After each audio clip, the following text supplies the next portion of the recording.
What is consciousness?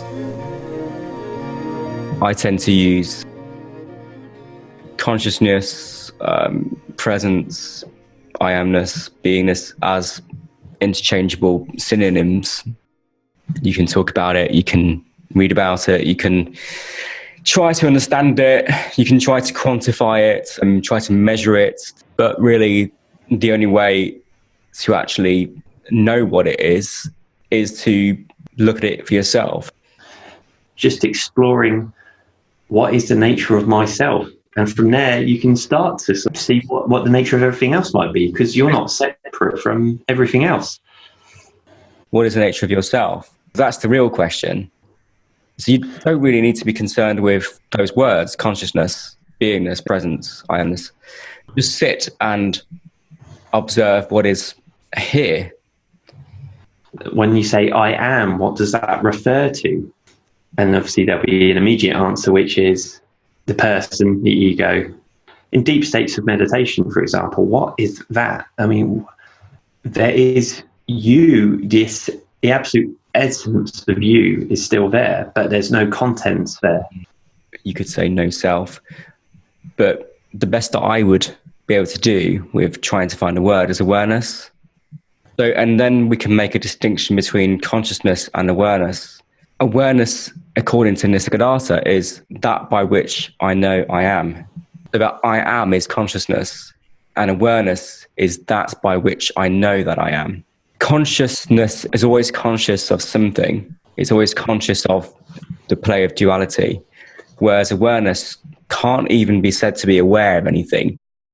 The awareness we're talking about here, this non-dual awareness, therefore it's not even aware of itself because there's no duality.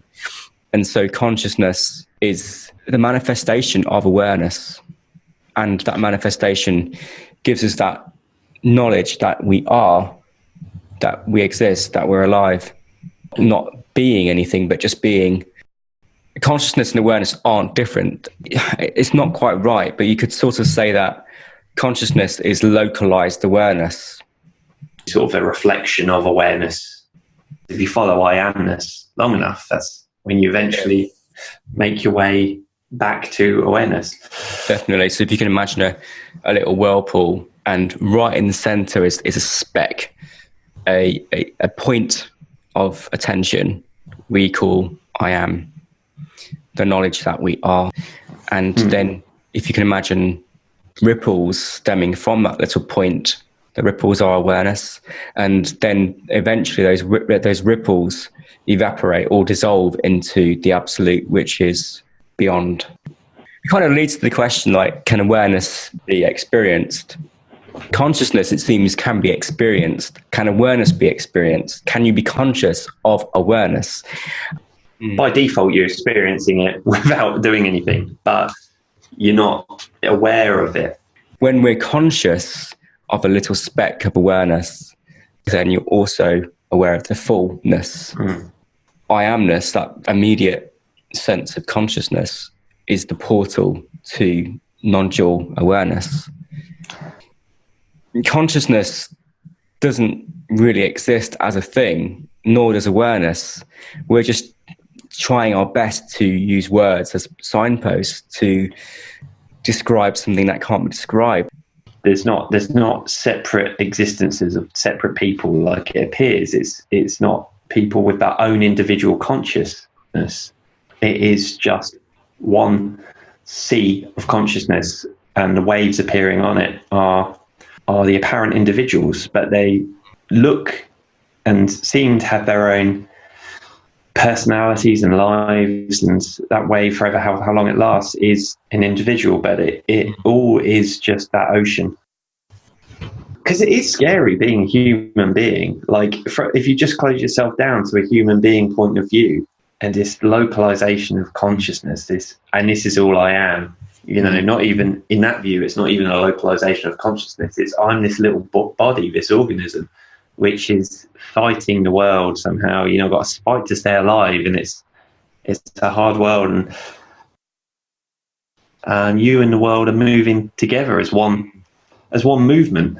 But there's no separation in the process. It's all one process.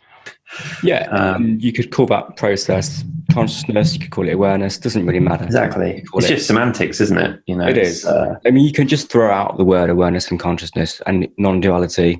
It's just a live, vital dance, isn't it? Of life. Well, the only way a human can function is through words, symbols, and the mind. It's just its nature to chop things up. Yeah. And that's why it's the only way we can really talk about this in this particular way. Whatever you can be conscious of, you are not limited to. Are you conscious of the hand? Yes. Therefore, you're not limited to the hand. Are you conscious of the arm?